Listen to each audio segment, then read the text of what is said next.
അദ്ദേഹത്തെ പാർട്ടി നടപടിയെടുക്കണം അദ്ദേഹത്തിൻ്റെ പേരിൽ. ഈ കഴിഞ്ഞ ദിവസങ്ങളിലൊക്കെ അദ്ദേഹത്തെ സംരക്ഷിക്കാനാണ്. അദ്ദേഹം കേരളത്തിൻ്റെ സാംസ്കാരിക മന്ത്രിയാണ്. കേരളത്തിൻ്റെ സാംസ്കാരിക നിലപാടുകളെയാണ് അദ്ദേഹം എതിർത്തത്. അദ്ദേഹം വർഗീയതയ്ക്ക് തീ കൊളുത്തുകയാണ് ചെയ്തത്. വർഗീയ വിദ്വേഷ പ്രസംഗം നടത്തി. നേരത്തെ ഭരണഘടനയെ അവഹേളിച്ച ഒരു മന്ത്രിയാണ്.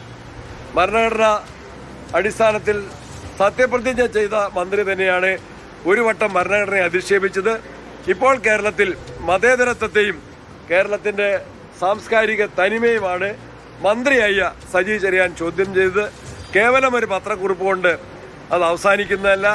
അദ്ദേഹത്തിൻ്റെ പേരിൽ പാർട്ടിയും ഗവൺമെൻറ്റും നടപടി സ്വീകരിക്കണം. അദ്ദേഹത്തെ ന്യായീകരിക്കുന്ന മുഖ്യമന്ത്രിയുടെയും CPM നേതൃത്വത്തിൻ്റെയും നിലപാട് കേരളത്തിലെ ജനങ്ങൾ ഇഷ്ടപ്പെടുന്നില്ല. കേവലം ഒരു തിരുത്തൽ കൊണ്ട് തീരുന്നതല്ല ഈ വിഷയം. അത് ഞങ്ങൾ ആലോചിക്കും. നിയമസഭയ്ക്കകത്തും പുറത്തും അത് ആ വിഷയം ഉയർത്തും.